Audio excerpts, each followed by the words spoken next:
I'm Jack Parker. I sing and make synth noises in Pons, and I'm here in Starkville, Mississippi to spread the rock and roll gospel. Nice. So, you're on tour right now. Would you describe the music you're playing as rock and roll?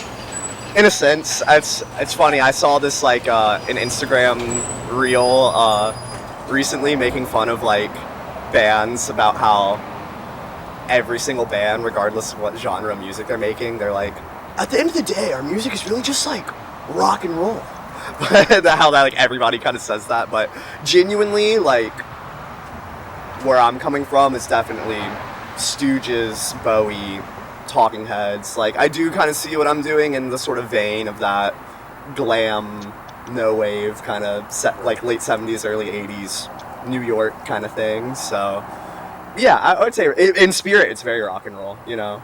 Like I feel like it's the highest compliment I can kind of get in a way when people take that away from it. Right, because I think when a lot of people get upset when someone who they don't consider rock calls himself rock is purely because they think of it in the genre mindset and not exactly in the attitude mindset. Yeah, totally. And at the end of the day, it is like an attitude, because I've thought a lot about this, and it's sort of like the idea of how can you be, you know, punk in 2026, for lack of a better word, or like make something that's actually sort of transgressive, but not in a like edgelord sense, you know, right. Not like, you know, doing something heinous on stage, but, you know, transgressive in the sense of like a band like Suicide or, you know, James Chance, just like really pushing kinda, the boundaries, not pushing like rage, you know? Yeah, exactly. And I do feel like how, you know, I feel like being punk or whatever in 2026 is, it's almost more punk to kind of carve out your own path and sort of, instead of like relying on the genre conventions that are, you know, present in that kind of music. Right, and you're from New York, so there is like a huge history of like off the wall bands coming from there. Like you said, like no wave. Like, yeah. New wave is basically from like the clubs of New York. Yeah, the whole CBGB scene, you know, and like, you know, I can't rep it too hard. I grew up in North Carolina, so. But I've lived in New York for 5 years, so I guess I'm not a bona fide New Yorker yet. According to the natives, I think they say it's like, yeah, I lived there for like 9 years or 11 years or something. I've always heard 10, but I've never heard that from someone who's made that mark yet. Yeah, totally. So, yeah, I guess not a tried and true New Yorker yet, but yeah, I mean, that's the reason I moved there. At the end of the day, it was just sort of the calling of the no wave tradition, you know. It kind of was always in my head, like, this is the place to go, to, you know, the heart of it all, and really the heart of like Western culture, you know, in so many ways. And so in my head I was always like, if I'm gonna, you know, remain in the United States, then I want to be in like the hub of the wheel. Yeah, you know? Right, yeah. Because New York is like a very cultural capital. Yeah. But like again, specifically for like the music you make, it is like such a rich history holder. Yeah, of totally. a city. Also, sorry, not to cut you off. Oh no, go ahead. I was gonna say, just being around all the different cultures, you know, I feel like, especially rhythmically, I just have taken in so much. Like living in Bushwick, there's so much reggaeton and like Latin music like constantly, and I feel like that has really affected my like subconscious a lot, you know, like and kind of drifting in, just like hearing all this different music like constantly there. It's really cool, you know. I like being around it all. Yeah, because you can't listen to the same music you play all the time. You have to find something different. Yeah, totally. And it's like good to, you know, that's what I like about people like Bowie so much, just knowing like what to borrow from where, you know. It's like it's funny because it almost sounds like a slight on Bowie, but it's like I feel like what made him so special was like he did kind of like take like shit from a lot of contemporary artists like the time, like Lou Reed or, you know, Iggy or something like that, but he always kind of had his finger on like the coolest shit to kind of like, you know, always sort of had his finger on the pulse of, you know, what was kind of happening, what was on the cutting edge. And, you know, I hope to be able to like stay in touch on that sort of level as I age, you know. Right, because it can be really easy just to like make your own world and rarely step out of it. Yeah, totally, and or to get like comfortable making a certain type of music. And I mean, I've sort of like the last time we came here, we were playing with like a totally different lineup, and you know, there were a lot of things that contributed to the lineup change, but honestly, like a big part of it was just feeling like really sort of tired of the rock band like guitar centered setup. You know, I did get really comfortable with it in a way, and almost had a crisis moment because it's, you know, very crazy, noisy music, and I was sort of like, oh god, I haven't written an actual song in like 3 years. You know, yeah. So, I mean, it's real easy to get into that mindset, Yeah, especially yeah. when you tour so much. Yeah. That you get into that mindset of like, yeah, we're just gonna run it like this. Just Yeah. get like at the end of the day, just to get And there just, so I can like, get back on the road. Just gonna make this crazy like, yeah, music that's so hard to follow. It's jumping around all over the place, and I've kind of been like, it's almost more challenging now for me and more interesting to focus on, okay, how do I write a compelling song? You know, like make an actually good song with like a hook or like a repeating chorus. You know, Right, just to get like a sense of structure. Yeah. Like something that people can kind of latch onto. It's like honestly proved to be a lot more difficult than, you know, just making like math rock essentially. Right. You know, And, it's like it's always kind of like graded me a little Yeah. bit because I used to listen to metal a lot when I was like in high school, and I always had like that mentality of like metal musicians like have it way harder to do anything because, you know, there's skill and talent, and not saying that there isn't, but that is also so subjective because try writing a catchy hook. It's really hard. It's really difficult really to hard. make like a catchy, energetic, fun pop song Yeah. if you're not like practiced at it. Because Totally. you can make riff salad all you want. Exactly. Yeah. But, like, or like some really like heavy like shit or something. But yeah, dude, and also I don't know if this will make any sense to you. I feel like I haven't really like fleshed this out like verbally before, but it's like not even making a catchy pop song. It's like doing that in a way that's not this like sort of, or to rephrase, I feel like there are a lot of, something I see now in sort of like bands that are sort of playing with pop forms, there's a really clear sort of targeting of trying to make a song that can be like TikToked. Oh, or where they have like the Instagrammed. 30-minute Yeah, exactly. or like 30-second yeah, hook. Yeah. Like you can tell there's like this like type of sort of hook or like chorus in a song now where you're like, oh, this was made for TikTok. Just purely for TikTok to Yeah, catch on. yeah. And the thing is, like, looking back on like songs like previous, like they used to call those like commercial catches. Because like that was a thing like even back then, but it was like you have to make like a minute of your song like that.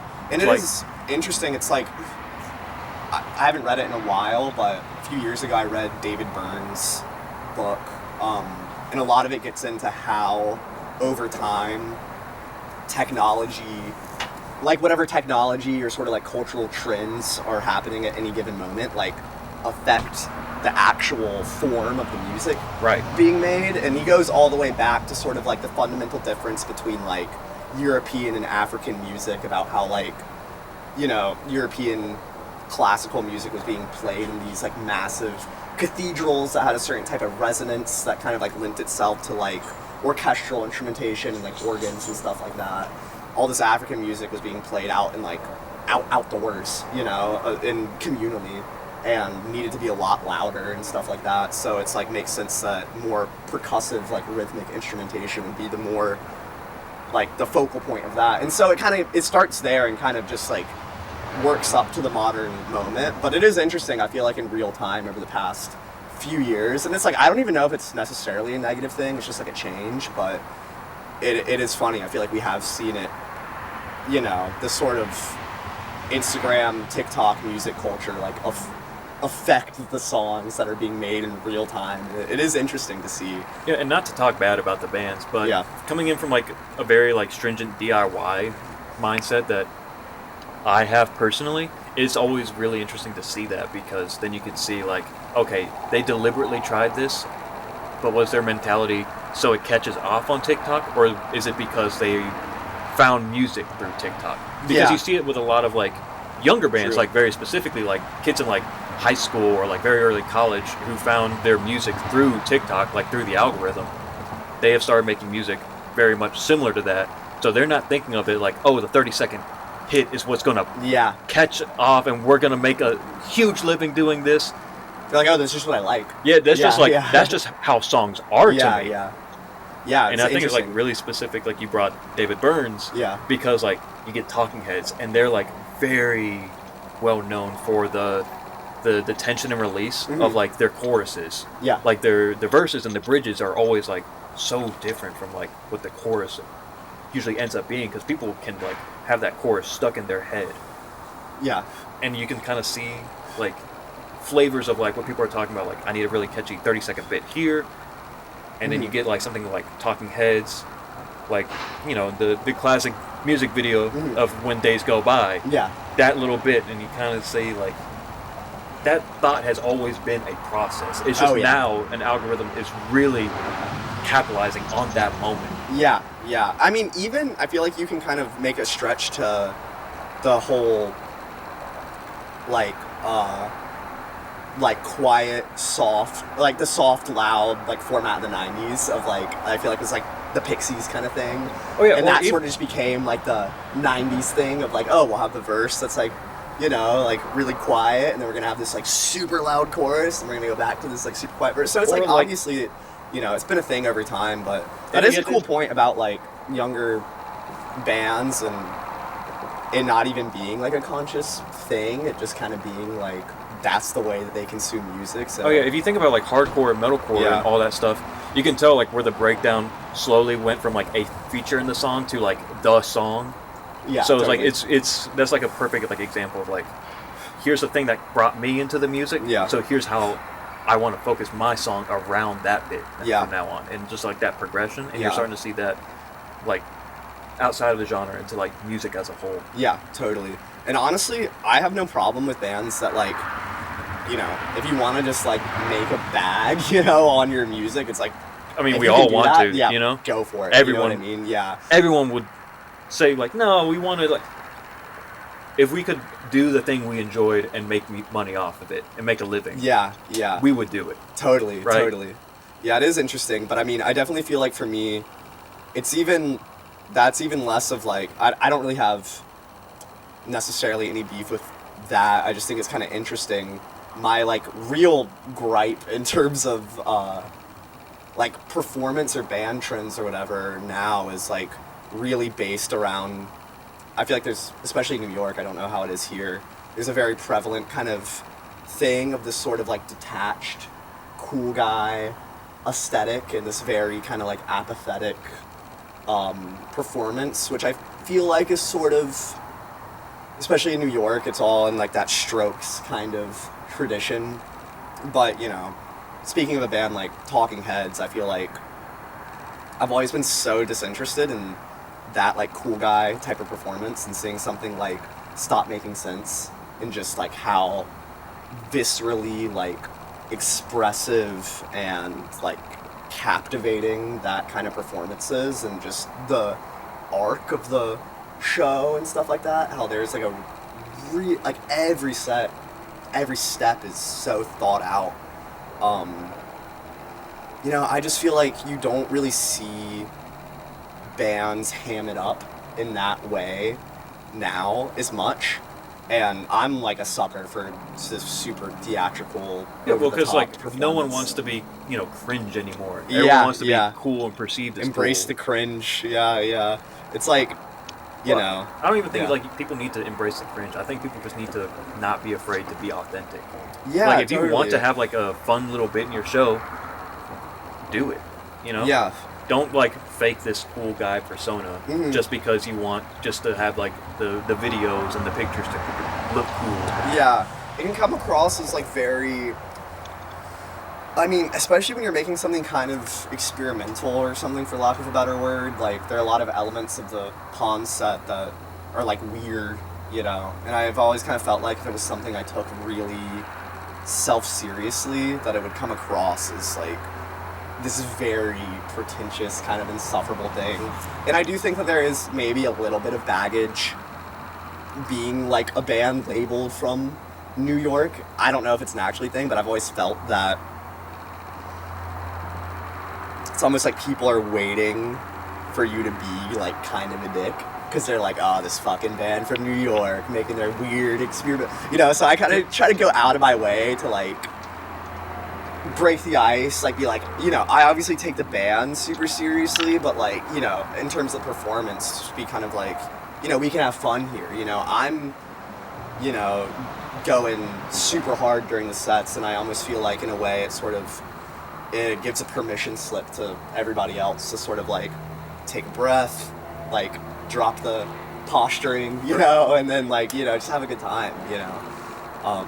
It's cool to see, like, you know, that sort of take over in the crowd, like, because I can see it from my perspective, like, throughout the first, like, 3 songs of the set, like, you sort of see everybody warming up, and then by the time we're at, like, the 3rd song, people are dancing and jumping around or whatever, and pretty much without fail, it, like, kind of follows, like, a very similar structure. It's just been, like, kind of interesting to see from the performance side of things. It's almost like people are kind of, first couple songs, being like, okay, what is this? Like, what's this dude's deal?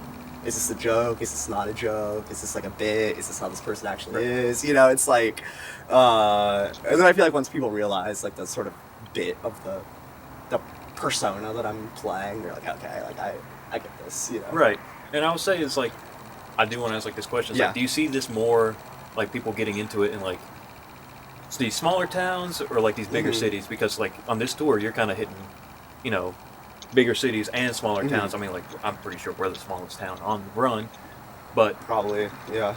You know, I was like wondering like, is there like a difference? Because I just have a little theory and I kind of want to see if it validates. Oh, I mean, 100%. Personally, I've always been like really, really into playing places that are sort of out of the way, like off the beaten path or whatever. I mean, I'm very in the sort of like DIY tradition, like that's like totally how Pons like started. That's our bread and butter.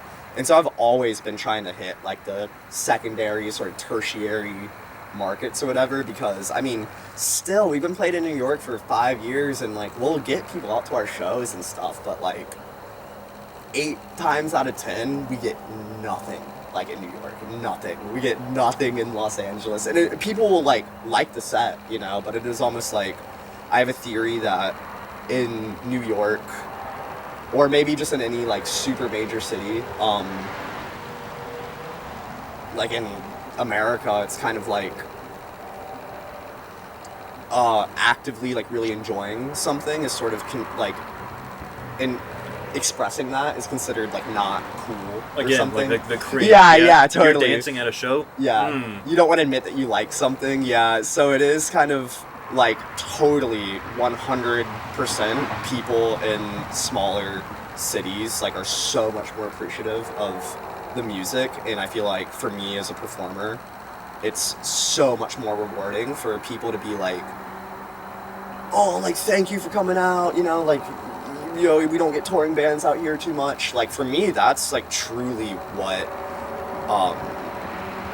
it feels like the best, to feel like I'm actually, like, contributing to making someone's, like, week better, right. You know, or just giving somebody, like, a chance to see some cool shit, cut loose for a second. Yeah, because, like you said, like, not much comes out here, but my personal theory, like, I think people come, like, get a little bit more out of this. It's mainly because not much happens, but also I feel like like from here compared to like a smaller or like even a bigger city, there's maybe like that jealousy, ego kind of factor when it comes to like people feel like, oh, you're from New York, big deal. Yeah. Versus like over here it's like, oh, you're from New York, that's far, and that's a big city. Yeah. Hell yeah. That's cool. Yeah. I mean, I definitely get that, and it's funny for me because, you know, I feel like maybe for me I have a bit of a different perspective since I'm not from New York, you know, so But like the people over here, because they're like, you're coming from like the city of the United States. Well, because that's how it was when I grew up in Winston-Salem, was like any time a band came through that was like a bigger band, I was like, like mind like, why blown. here? Yeah, you know? yeah, and it was like the stuff that like affected me like the most. Like I think when I was like 14 or 15, I saw OCs play in Winston-Salem. And around that same time, I saw Foxygen play in Winston-Salem, and both of those, especially the Foxygen set, which is like to this day, like, you know, I don't know if I'd be like doing this, you know, if I like didn't see that, you know. So just having that like firsthand effect, and I'm a big like Henry Rollins, like Black Flag person, so the sort of like get in the van mindset has always been like the MO that I've like run with, of like, you know, you're you know, got a kitchen and a PA, like I'm there, you know, like I'll do it, you know. Yeah, and it's an absolute heater of a mindset. Yeah, yeah. Because like it gets like so many more lively experiences, both for the touring bands, for people who are living in the cities. Yeah.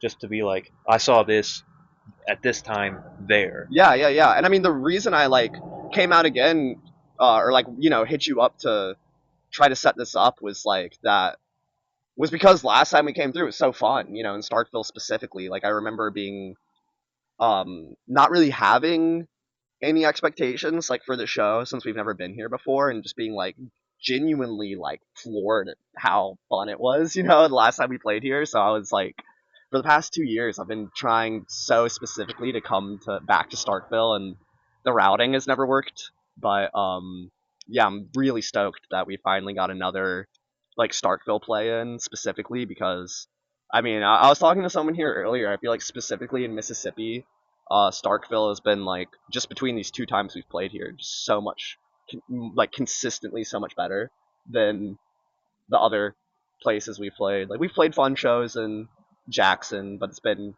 hit or miss. You know, we've also played some not fun shows in Right, Jackson. and again, it's yeah. it's a bigger city. Like it's the only city in this state. Yeah. So there's probably also that mindset of like, oh, we've had people from like New York come in, so like, really, what am I missing? Yeah, totally, totally.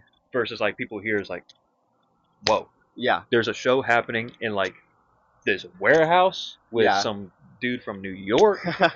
This spot's really cool too. Yeah, when I pulled up here, I was like, oh. Because we just have like weird venues in this town, just because like there's not enough places to have like a venue. That's cool though. I mean, I don't, you know, playing something like this is usually a lot more fun than playing an actual like official venue. No, and I agree, because I enjoy this more. Like I've played venues, I've booked in venues, and I've played in weird spots. I've booked in weird spots, and I think the weird spots are always a lot more fun, just because it's a better story to tell. Yeah. And I think, like, to me personally, a huge thing I take away from like DIY and like music is the stories that you can tell. Yeah. Because like you're talking about, like, I mean, the Henry Rollins book. Yeah. Van, where you're just like, you brought like a rice cooker to plug into like a like in a gas station just to eat like the one meal for the day. Yeah. Like, that's just such a cool story that you can say you've had, and then you can like relate to like other people in like DIY communities. Yeah. Which is like the other like main thing of like doing this, right? Yeah. I mean, I do think it's something that's been lost, that like the sort of like touring as a lifestyle kind of thing, where, you know, people talk about how there's no money in touring now, which is true, but dude, Black Flag wasn't making any money. It's like, you know, there was never money in DIY. Yeah, exactly. You know? It's like, I do feel like that is like a misconception that people have sort of like run with now, that like touring in 2026 or whatever is like this like insurmountable thing. But it's like those bands, you know, the Stooges, Rolling Stones, like in the early days, Black Flag, like, would just, you know, we're truly living like a pirate lifestyle. And the thing is that always like floors me is whenever I go back and like look at documentaries or read books about that stuff. It's like, they're doing this in the 80s, which no GPS. That's no GPS. I always think about the no my GPS. Thing is like, how did they figure out where to play? Yeah, who's doing that? Through a phone book or something? That's like, my thing. It's like they had to like pick up like phone books from these other towns to be like, what's going on in Boise, Idaho? Yeah. Here's like the 3 bars over there. Let's call them and see what we can get set up. That is beyond me. Versus like now, where I'm like, sit on my couch and send a DM, like Google and email and send DMs and shit. Yeah. So I'm like, yeah, and then like, there's no cell phones back then, so like if you break down, good luck, buddy. Yeah, You're a statistic now. you're not getting in touch with the venue anytime soon. You know, You're not getting in touch with the venue. You're not getting in touch with like help. Yeah, You true. walking. How are you even getting a tow? Yeah, There's exactly. no van GoFundMe. Yeah, you are. There's just no van. Yeah, you know? exactly. So I mean, for me, it's like I truly do kind of like view it as a lifestyle. In a way, you know, if I can break even, that's great. If I can make a little money, that's better. But it's like, you know, you're just like living like a nomad for like a month at a time. Yeah, and like that's just like that is the perk. Yeah, because then you get to see cool stuff, meet cool people, be in new spots. Yeah. I feel like I have a very restless disposition, so it's like I feel like if I'm in, you know, in a way, it's almost like I feel most comfortable when I'm on tour and like popping from place to place and having all these novel experiences, and then I'll almost experience this like insane whiplash, like getting back, where going from that to this like full stop of being back home in New York, I'll like kind of get plunged into like existential crisis in a way, because it's like if I'm at this point, if I'm in a place for more than like 2 weeks, I'm like, I gotta, when's the next show? I gotta get out of here. Yeah, you know, you're going from like show every day or every other day to all of a sudden like, all right, we're back to like the 4 a month schedule, or like the whatever it is, you know. Yeah, totally. But yeah, I've always, you know, I'm definitely just trying to tour as much as possible. I do think that that's just like the best, most proven kind of method, you know. So you know, I'm not getting any algorithmic treatment with like the stuff that I'm making. So the best thing to do is just shove it in people's faces. Like, and people are going to enjoy that way more than if they were to find it on an algorithm. Yeah, totally. I mean, like I enjoy stuff I find like on the algorithm, but like 90% of the music I listen to now is like bands that have just like come through and I've seen live at some point or another. And you're also probably in like the top like, you know, 1% of like music consumer. And so many people, and it's like then you also like know these people, and it's like, yeah, this is my friend's band. Yeah, they're my friends because I met them at their show from here. Yeah, and it's so cool to like, you know, the more you tour, the more you have like a network, and then you know you get to a point now where I'm like, I feel like in most states, you know, there's like a handful of people that I can like that I know there and that I can like hit up and you know hang out with, or if I need a place to cry, you know, it's just like it's cool. It's almost like I have this like network of cool people across like the U.S. and you know like, even Europe and stuff like that. You know, of like, you know, it is really cool to have like a community like that that's not based like in the digital realm purely, that you've like made through person to person contact. It's like it feels rewarding, you know, and kind of can help break out of the monotony of social media, you know. Right. All right. Is there anything like final thoughts you want to say? Anything like say about tour going forward? Anything you want to say to yourself, like if you were to come back and like listen to all this? Yeah. Or anyone who may be listening? I would say note to myself and anybody else touring, just like don't get cynical, you know, don't get too jaded, don't get too cynical, you know. I feel like time and time again on the road, you know, I fall into those traps. It's easy to, you have a couple bad days on the road, couple bad sound guys or whatever, and you're just like in that like Henry Rollins mindset of like the world is darkness and I'm staring into the void. And but yeah, you know, there's great people everywhere, and touring is stressful, and you know, it's just like keeping your eyes on the prize, I feel like, is the most important thing, and just staying grateful. You know, something I try to remember is like, even when I'm having a shit day on tour and you know maybe don't want to be in the car or like wherever I am or something, I have to like be like, what would you be doing? Oh, you'd be working a minimum wage job back in New York if you're home. Like, yeah, this is better, you know? So that would be my words of wisdom